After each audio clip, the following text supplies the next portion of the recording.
সালামু আলাইকুম ওরহমতুল্লাহ। আবারও আসলাম ইরান যুক্তরাষ্ট্র শান্তি আলোচনার বিষয় নিয়ে। সত্যিকার অর্থে আমেরিকায় ইরানের যে 60 দিনের সমঝোতার স্মারক তৈরি হয়েছিল, তাতে আমেরিকার অনেক কর্মকর্তারা বলাবলি করতেছিল শুধু খালি ট্রাম্পের অনুমোদনের জন্যই এই শান্তি আলোচনা আছে, ট্রাম্প অনুমোদন দিলেই হবে। কিন্তু ট্রাম্প কোনো অনুমোদন না দিয়েই তাদের বৈঠক থেকে ট্রাম্প বের হয়ে গিয়েছে। অর্থাৎ ট্রাম্প এই চুক্তি করতে সম্মত হচ্ছে না, সে সময় ক্ষেপণ করছে।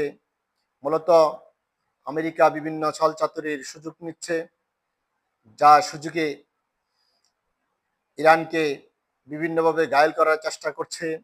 ইতিমধ্যেই যুদ্ধমন্ত্রী পিট হ্যাগসেট বলেছেন তারা ভয়াবহ যুদ্ধের জন্য প্রস্তুত আছে, আরও ধ্বংসযজ্ঞ চালানোর জন্য তারা প্রস্তুত। ইসমাইল বাগেই ইরানের প্রতিনিধি, তিনি বলেছেন ইরানের সম্মান কখনো তারা ভুলুণ্ঠিত হতে দিবে না, ইরানের সম্মান অক্ষুণ্ণ রাখবে তারা।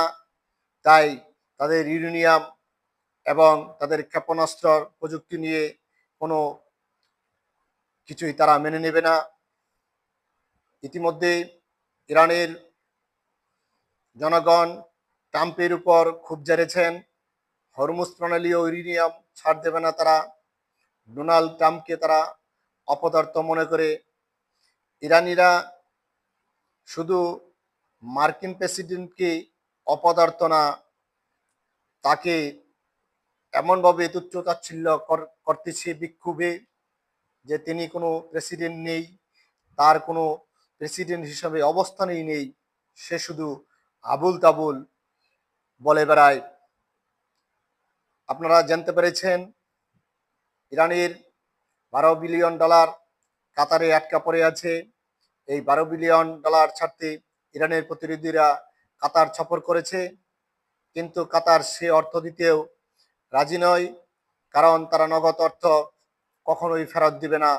আমেরিকা বলে তাদেরকে এই অর্থ ফেরত দিলে তারা অস্ত্র কিনবে, আর এই অস্ত্র তাদের উপরই প্রয়োগ হবে, তাই তারা চাচ্ছেন এই অর্থ ফেরত দিতে। যদি এই অর্থ ফেরত দেয় তাহলে ইরানের সরকারি কর্মকর্তা